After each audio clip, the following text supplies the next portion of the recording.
I wanted to show you how to take an ultra long bulb exposure with your iPhone at night in this video. In my last video I used the native camera app, but since then I have found the slow shutter app, which actually works a lot better. It does cost a few dollars in the App Store, but the controls and functions are much improved over the native camera app found in iOS. Now, for the settings, I was trying to take the photos of a passing thunderstorm at night. I picked settings for star trails, which would retain the brightest point during the imaging session and avoid overexposing segments, which can be a problem with other long exposure apps.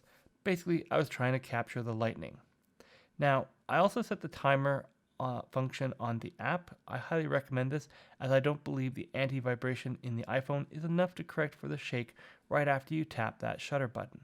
Now, the camera is imaging using the video feature and stacking images based on brightness. Now you can see in the box what the camera is seeing in real time, and the lightning strikes occur in the image is constantly updated and gets brighter over time.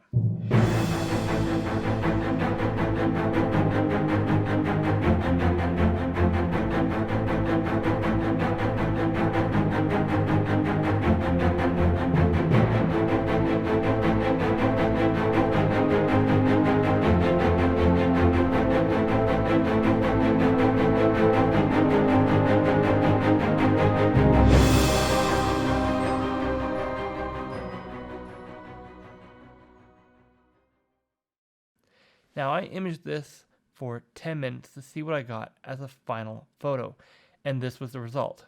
However, it's night and the sharpness and color correction wasn't ideal, so I moved the image over to my computer and applied a basic curve on the brightness and increased contrast to get more pop out of the image. But it was quite noisy and the sharpness wasn't ideal. So I did touch it up in Topaz Lab Denoise and Sharpen AI packages to get this final image. I hope to test the other features in this slow shutter app in the near future, but as a first look it did quite well despite missing the main segment of the storm I was trying to set up. However, it looks like there's plenty more rain in the forecast for the next week or so, leaving plenty of opportunities to get another shot at this method and capture some lightning strikes using an iPhone.